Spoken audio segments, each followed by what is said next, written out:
So I think maybe he left, Brother Samir. So okay, but I will call him. Tell him come tomorrow to lead Salah. He will be the Imam. Okay, today inshallah we just want to share with you something very important actually. And that's why I want you to listen inshallah attentively as we talk about the leaders in Islam. And I will talk today about one of the ladies, one of the sisters who is really one of the leaders in Islam.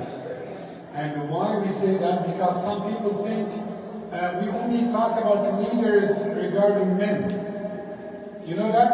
You know some Muslims, some women Muslims got affected by the notion that Islam, this is what some of the non-Muslims try to spread always, that Islam had oppressed the women and Muslims don't respect women and all of this.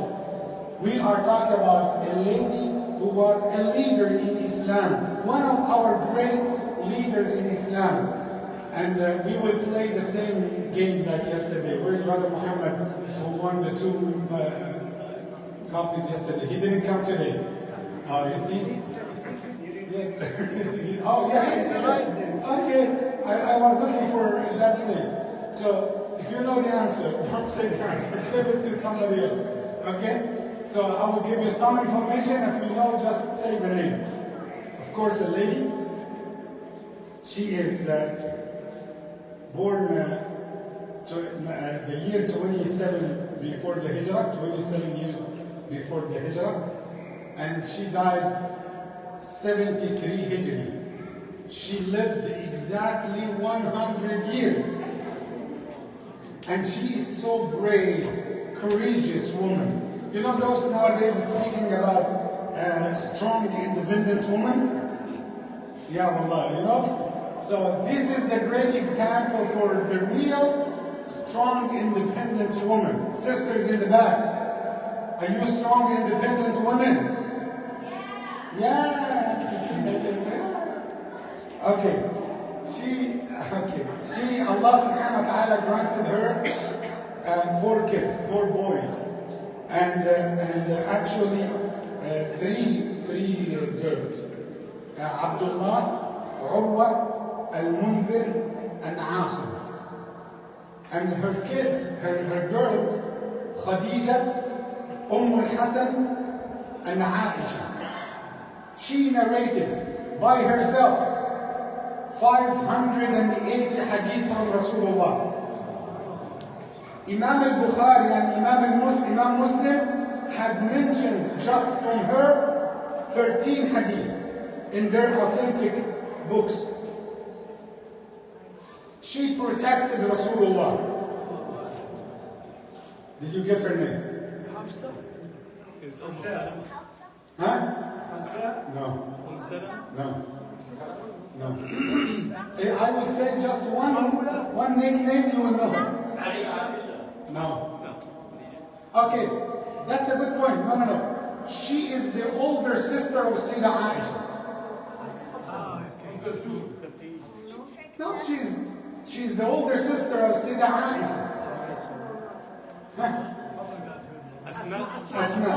Yes, exactly. Allah. So 1 copy of Quran and 1 copy for Quran. Exactly, mashallah. Sayyidah Asma bint Abu Bakr. Sayyidah Asma, the daughter of Sayyidina Abu Bakr Siddiq radiallahu anhu. You missed it, right? That's exactly, that's her title. Let me tell you very quickly. She is actually the mother of... Yes, she is the wife of Zubayr ibn Awam, the mother of Abdullah ibn Zubayr ibn Awam. She is the wife of Zubayr ibn Awam, and Zubayr ibn Awam, one of the 10 were promised Jannah. And Asma, she was so brave woman actually, so courageous woman. Great example for our sisters. Great example for the sacrifice. I will just say 3 situations. You know the hijrah of Rasulullah, when he migrated from Mecca to Medina. So Rasulullah took Sayyidina Abu Bakr with him, her father. So they left Mecca, they were hiding not to be killed. After they left, the door was knocked. Who is knocking on the door? Abu Jahl and the leaders of Mecca. They were searching for Abu Bakr and Rasulullah, Muhammad sallallahu alayhi wa sallam. So she didn't run. She was so brave and courageous that she wanted to defend Rasulullah. So Abu Jahl said, where is Muhammad and your father? You know Abu Jahl, the most enemy in Islam. So she said, they are not here, and I will not tell you where they are. So he slapped her on her face. She had the two earrings, like they fell on the ground, and the blood came out of her mouth. And she insisted and said, I will not tell you where they are. That's the first one. Then, on the same incident of the Hijrah, she knew where the place of Rasulullah and the Sahaba and Abu Bakr. Then she decided to carry water and food to them. She, at night, alone, while she is pregnant, and she was in the 8th month of pregnancy. Can you imagine?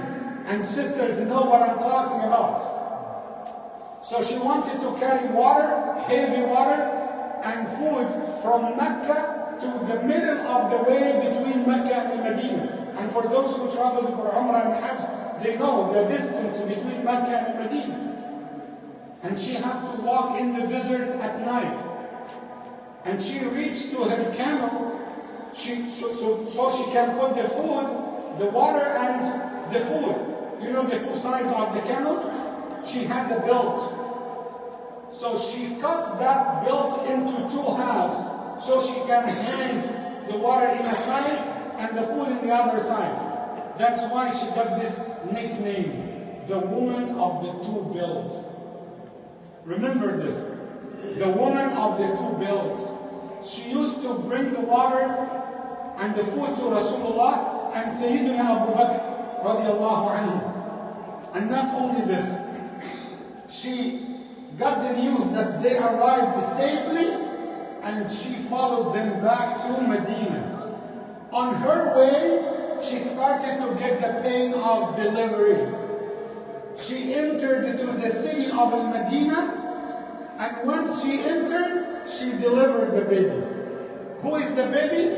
Abdullah ibn Zubayr ibn al-Awwam. Rasulullah carried him, and he gave him that name, Abdullah ibn Zubayr ibn al-Awwam. And not only this, as Sayyida Aisha, you know Sayyida Aisha, Allah did not grant her children, you know that. So she left Abdullah, her son, most of the time with his aunt, Sayyida Aisha, her little sister. Rasulullah used to take care of Abdullah ibn Zubayr. And she left him with Rasulullah to learn the knowledge, to get the knowledge from Rasulullah sallallahu alayhi wa sallam. She lived with Rasulullah till Rasulullah passed away. She lived during the time of Rasulullah till Rasulullah passed away. Then she lived during the time of her father, Abu Bakr as-Siddiq, as a Khalifa, till her father passed away. She participated in the battle of Yarmouk. A woman, a lady, participated in a battlefield. Asma, As-Sayyida Asma, the great lady, the great example. And she lived during the Khalifa Umar ibn Khattab. And then Uthman ibn Affan. And then Ali ibn Abi Talib. Then the fitna happened. She lived during the time of Muawiyah. And at that time, she was 100 years old. She became blind. But still, she didn't forget that she is Asma, who faced Abu Jahl. You know what? Her son Abdullah was chosen by people to be a Khalifa. There's a clash happened in the Muslim Ummah. I don't want to go to the debate about this. But Abdullah, her son, was chosen to be Khalifa. And he started to bring people together so they can fight with him to solve the conflict that happened with Muawiyah. And you know what? What happened? When he left his place and traveled all the way down to the city, all his followers betrayed him. And they left him. So he was alone. Almost alone in the battlefield. So he ran to his mother, Asma, our leader. And he said, she was blind 100 years. He said, what do you think? Should I continue fighting? Or should I surrender to Al-Hajjaj? Because Al-Hajjaj ibn Yusuf, Al-Thaqafi, was the one who was taking the leadership to kill Abdullah ibn Zubayr. So, and he said to his mother that there is a high potential that if I continue, I am going to be killed. She asked him one question.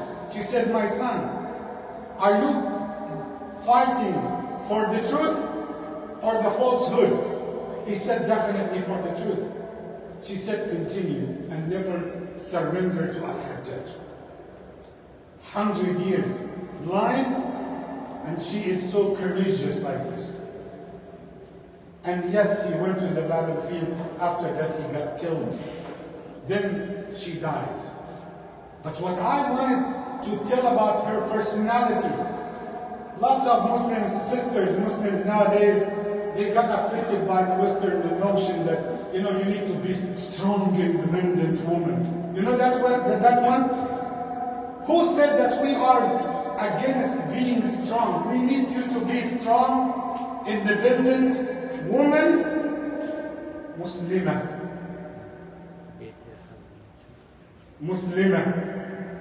You know that? Because nowadays, let me continue, and sisters, please, they need you to be strong, independent woman only against your husband. You know that? Let me tell you that joke. A sister was talking to her friend. She told her, he's very bad. He's mistreating me. That's not good. That's not fair. He is really dealing with me as a piece of trash. She said, don't accept. You need to be strong. You need to refuse. You are not a piece of garbage. Leave the house. Ask for divorce. She said, but I'm not talking about my husband. I'm talking about my boss in work. She said, oh, be patient. Be patient. Do not lose your job. Sweetie, do not lose your job. Be patient. You only need to be strong in the house. But what about when your boss yells at you? Be patient. Do not lose your job. So do not lose your job, but lose your health. This is the concept of strong, independent, and blah, blah, blah, blah. Nothing gave the right to women more than Islam on earth. I challenge every person to give me rights for women anywhere like the ones that we have in Islam. Rasulullah, 14 centuries ago, said, النساء شقائق الرجال. Women are exactly equal like men. Equal to men. That is 14 centuries ago, when in this country, just recently, they allowed them to vote. You know or you do not know? To know. Right. You see? So, when the time was for this delivery, Rasulullah Muhammad, because I'm saying that to the sisters, you need to be proud of your deen. The problem is that we do not read. We do not know. Because we do not search in our deen. We do not ask our imams. We do not see, we do not read Quran. We do not read the Sunnah of Rasulullah. Can you tell me, when Rasulullah passed away, where exactly his soul came out from? From Sayyidah Aisha's room? From which place specifically? He was putting his head on her lap. This is how we look at women, our queens in Islam. I have a special khutbah named Our Queens in Islam. May Allah guide us to the right path. Allahumma ameen ya Rabbil Alameen. Jazakumullahu khairan. Barakallahu feekum.